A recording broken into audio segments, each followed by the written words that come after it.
আজকের আমি আলু ফুলকপির তরকারি করব। তো ফুলকপিটাকে ভাপিয়ে নিয়েছি নুন দিয়ে একটু।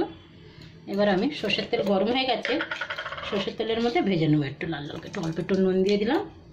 এবার ফুলকপিগুলো দিয়ে দিলাম, বড় বড় করে কেটে রেখেছি।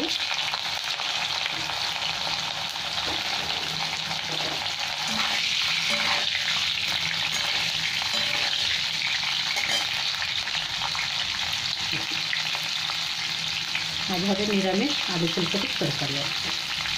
আজ আমাদের মাছ আর হচ্ছে না, সাথে আলুও কেটে রেখেছি। আলুটাকেও দিয়ে দিলাম, দুটো আলুকে 8 পিস বানিয়ে নিয়েছি। সাথে সব কটা ভেজে নিচ্ছি। এখানে আমার ফুলকপিটা ভাজা হয়ে গেছে, আলু আর ফুলকপি। এবার উঠিয়ে নিচ্ছি। নিয়ে তেলের মধ্যে অল্প একটু তেল দেবো, তেল আর নেই, দিয়ে গরম মশলা ফোটে নিচ্ছি।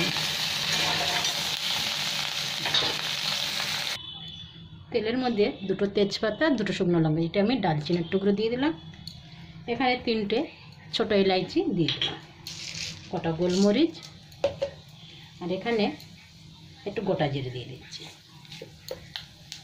এখানে আদা আর টমেটো পিষে রেখেছি, এটা আমি দিয়ে দিচ্ছি তেলের মধ্যে।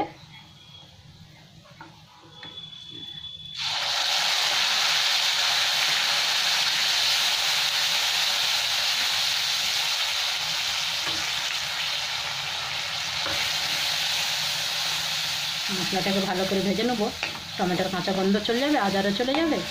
তারপরে আমি শুকনো মশলাগুলো দিয়ে দেবো। এখানে টমেটোর থেকে তেল ছেড়ে দিয়েছে, এবার আমি হলুদ দিয়ে দিলাম, সাথে একটু নুন দিলাম, একটু কাশ্মীরি লঙ্কার গুঁড়ো 1 চামচ দিয়ে দিচ্ছি। এখানে আমি জিরে ধনের পাউডারও দিয়ে দিলাম 1 চামচ,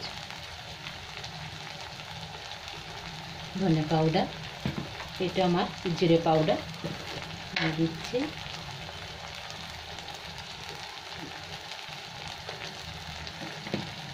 একটু ধনে পাতা শুকনোটা দিয়ে দিলাম, সাথে অল্প একটু জল দিয়ে দিচ্ছি বাটিটা ধুয়ে।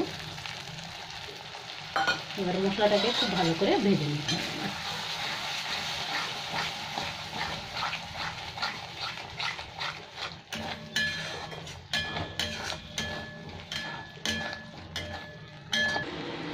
মশলার থেকে তেল ছেড়ে দিয়েছে, এবার আমি আলু আর ফুলকপিটা তুলে দিলাম।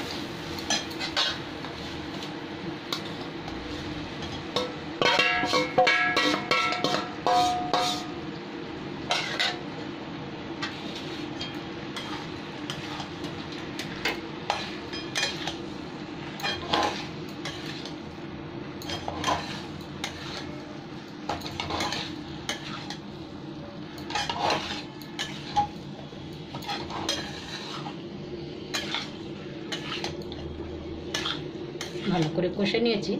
এবারে আমি জল ঢেলে দেবো, একটু গরম জল, মাখা মাখা হবে তো তরকারিটা। এদিকে আমার গরম জলও হয়ে গেছে।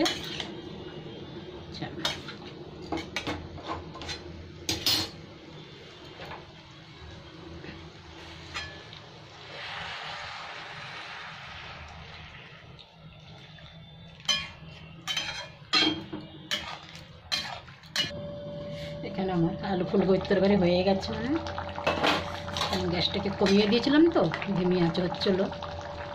আলুটা খুব ভালো সেদ্ধ হয়েছে, ফুলকপিও গলে গেছে। এবার আমি গরম মশলা দিয়ে গ্যাসটা বন্ধ করব।